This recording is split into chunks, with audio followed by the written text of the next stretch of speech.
বেসামরিক বিমান ও পরিবহন পর্যটন মন্ত্রী আফরোজা খানম রিতা বলেছেন, হজযাত্রী এবং প্রবাসী কর্মীদের বিমানবন্দরে আর কোনো হয়রানি বা ভোগান্তি সহ্য করা হবে না।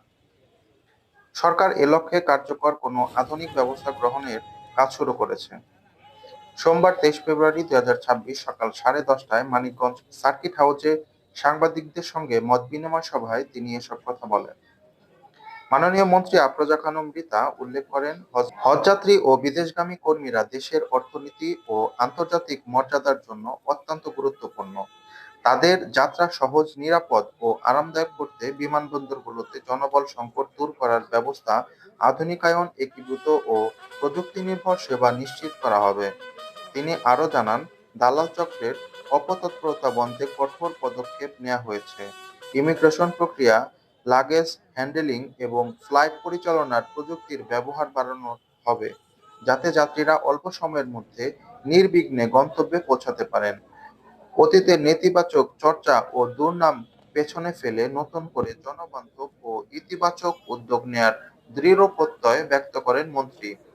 এ মতবিনিময় সভায় জেলা প্রশাসকের ঊর্ধ্বতন কর্মকর্তা, আইনশৃঙ্খলা বাহিনীর প্রতিনিধি এবং স্থানীয় নেতৃবৃন্দ উপস্থিত ছিলেন।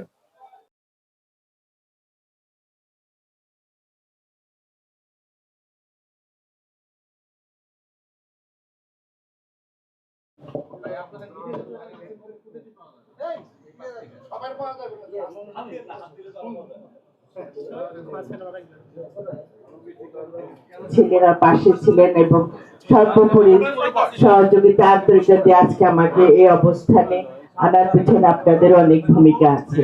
তাই আমি আমার হৃদয়ের অন্তঃস্থল থেকে আপনাদের প্রতি কৃতজ্ঞতা জানাচ্ছি। আমি এই মানিকগঞ্জকে নিয়ে সবসময় ভাবি, আপনারা জানেন, সবসময় যে কথাটা বলি যে আমার পৃথিবীটা এই মানিকগঞ্জকে নিয়ে।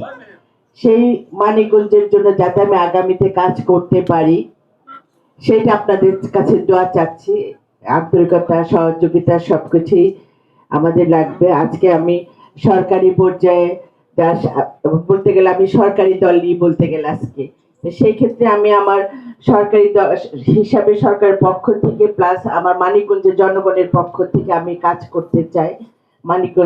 মানিকগঞ্জের প্রতিটা জনগণের কাছে যে আমি কমিটমেন্ট করে আসছি, যখন আমি ভোটের মাঠে গিয়েছি, সবার যে আন্তরিকতা, আমার তৃণমূল পর্যায়ে নেতা কর্মী প্লাস আমার সাধারণ জনগণ যেভাবে আমার পাশে এসে দাঁড়িয়েছিলেন, আমি তাদের যে কমিটমেন্ট দিয়ে এসেছি, তাদের পাশে থাকার যে অঙ্গীকার করে আসছি, আমি চাই যেন আমি সেটা ধরে রাখতে পারি এবং মানিকগঞ্জকে নিয়ে যে স্বপ্ন দেখেছি সেই স্বপ্নটা যেন পূরণ করতে পারি। আর আপনারা সবাই জানেন আমার বাবা হারুনা রশিদ খান মুন্ন, তার উত্তরসূরি হয়ে আমি মানিকগঞ্জের হাল ধরেছি। আপনারা দোয়া করবেন আমার বাবার যে স্বপ্নগুলি ছিল সেই স্বপ্নটা যেন আমি আপনাদের দিয়ে পূরণ করতে পারি এবং মানিকগঞ্জের মানুষের কাছে যেন আমি আমার যে কমিটমেন্ট আছে সেটা যেন পূর্ণ করতে পারি। এই চেষ্টাটা আমার সবসময় থাকবে। আবার আপনাদের সবাইকে অনেক অনেক ধন্যবাদ জানি। আসলে আমরা যে মিনিস্ট্রিতে যখন বসেছিলাম এটা নিয়ে আলাপ হচ্ছিল যে যেহেতু মানিকগঞ্জে একটা বালিয়াটি বাড়ির জমিদার বাড়ি, যেটা ওটা কিন্তু কোনো যত্নে কোনো সংস্কারই করা হয় না, ওইটাকে আমরা আবার ঠিক করতে পারি। আরও আমাদের যে নদীর যেখানে হ্যাঁ অনেকগুলি তো আছে, বালিয়াটি জমিদার বাড়ি এটা আসলে মেন ফোকাস আমাদের। ওইটা শিবালয়তে আছে, দেওতার জমিদার বাড়ি আছে। তো এইগুলিকে নিয়ে আমরা কাজ করবো, কারণ মানিকগঞ্জে তো অনেক ঐতিহ্য আছে, সেগুলো নিয়ে কাজ করবো। আর ট্যুরিজমের সকল পর্যটকদের জন্য যাতে যারা আসবে টুরিস্টরা, তাদের জন্য কোনো কিছু করা যায় কিনা, যেটা আমাদের পদ্মা কাছে যেটা অনেকে খুব পছন্দ করে, সেটাকে কাজ করতে তার আগে আমার মেন কাজটা থাকবে নদী শাসন। এই কাজটা করার পরে দেন আমরা ওই পদ্মাটাকে একটা ট্যুরিজমের জায়গায় নিয়ে আসতে পারবো। অনেক চিন্তা ভাবনা আছে, আসলে তো মাত্র 3 দিন অফিস করেছি। তো মন্ত্রণালয় পর্যটন শাখায় যিনি অতিরিক্ত সচিব ফাতেমা রহিম ভিনা, তিনি আমাকে ফোন দিয়েছিলেন। মানে যে কতখানি গুরুত্ব দিয়ে ম্যাডাম বলেছেন, যার কারণে অতিরিক্ত সচিব সাথে সাথে আমাকে ফোন দিয়েছেন এবং মানিকগঞ্জে কি কি ইয়ে আছে সেটা জানতে চেয়েছেন। তো আমি সেই আমাদের প্রত্নতত্ত্বের যে নিদর্শনগুলো আছে সেগুলোর কথা বলেছি এবং এই আমাদের নদী ভিত্তিক যে একটি পর্যটন গড়ে উঠতে পারে চর ভিত্তিক, সেটিও বলেছি। তো আশা করি যে ম্যাডাম বলেছেন যে তিনি অতি দ্রুত আসবেন তার টিম নিয়ে, যেখানে কি কি করা যায় সেটি দেখতে। আর আমাদের ম্যাডাম যদি আরেকটু পদক্ষেপ নেন তাহলে আমার মনে হয় যে খুব দ্রুতই আমরা চেষ্টা তো থাকবেই। আমরা আসলে অফিস মোটামুটি আমাদের 3 দিন আমাদের অফিস হয়েছে, এর মধ্যে কিন্তু আমরা বসে নেই, কাজ করছে। এবং এর মধ্যে আপনারা দেখছেন যে মাননীয় প্রধানমন্ত্রীর সাথে আমাদের মিটিং হয়েছে। আমরা এখন যে প্রায়োরিটি বেসিসে 3rd টার্মিনালকে নিয়ে কী করা যায়, এটা একটা আমাদের কাজ। তারপর সামনে আমাদের হজ আসছে, হজ যাত্রীদের যাতে কোনো অসুবিধা না হয়, এটা একটা সেকেন্ড কাজ। এটা আরেকটা আমরা চাচ্ছি প্রবাসী যারা আছে তারা যেন কমফোর্ট জোনে থাকে, তারা যেন এয়ারপোর্টে নেমে যেন মনে করে যে না একটা পরিবর্তন এসেছে। এই জিনিসটা আমাদের এই ব্যাপারে অনেক কাজ আছে, কাজ কিন্তু অনেক। আমি ঢোকার পরে আমি দেখছি যে প্রচুর কাজ পড়ে আছে। সেই কাজগুলো আমাকে আস্তে আস্তে বুঝতে হবে, বুঝে তারপর আমরা আস্তে আস্তে করব। যেটাই আমি করব মাননীয় প্রধানমন্ত্রীর ইনস্ট্রাকশনে আমরা সেই কাজগুলি করব। ধন্যবাদ। বিমান সেক্টর আমরা জানি যে নানা ধরনের অনিয়ম দুর্নীতির বিষয় আছে, ঋণের বিষয় আছে। এগুলোকে আসলে আপনারা স্বচ্ছতা জবাবদিহিতার মধ্যে আনার জন্য কি ধরনের পরিকল্পনা করছেন?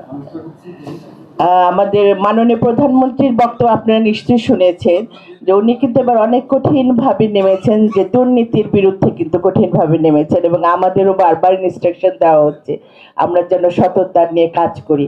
আশা করি ওনার সেই বিশ্বাস আস্থাটা আমার উপর আছে দেখে এত বড় দায়িত্ব নিয়ে দিয়েছেন। আমি সেজন্য তার প্রতি চিরকৃতজ্ঞতা প্রকাশ করি।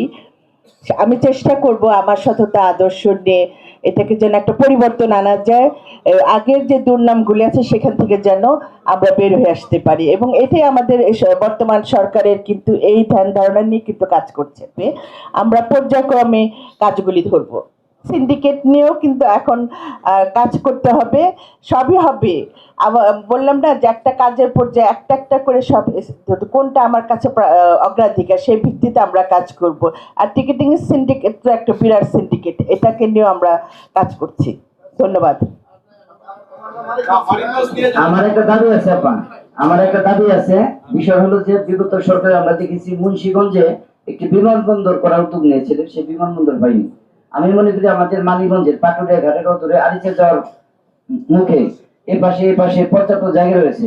আমরা একটা আন্তর্জাতিক বিমানবন্দর মানিগঞ্জে করতে পারি কিনা, তাহলে দক্ষিণাঞ্চলের যে জেলাগুলো রয়েছে, এই যে ঢাকাতে যে দীর্ঘ যানজট, ঢাকায় ঢুকতে সময় লাগে, এর পরিবর্তে মানিগঞ্জে করলে এটাকে কেন্দ্র করে মানিগঞ্জ আর একটু এগিয়ে যেতে পারে। এই ধরনের কোনো প্রস্তাব আপনার আছে? আপনার প্রস্তাবটা আমি শুনলাম, এই প্রস্তাবটা নিয়ে আমি মাননীয় প্রধানমন্ত্রীর সাথে আলাপ করব। উনি দেখবেন না আমাদের প্রস্তাবটা আসলে কতটুকু গ্রহণযোগ্য। নিশ্চয়ই যদি মনে করে যে না এটা ভালো হবে, নিশ্চয়ই উনি এটা করবেন। ধন্যবাদ।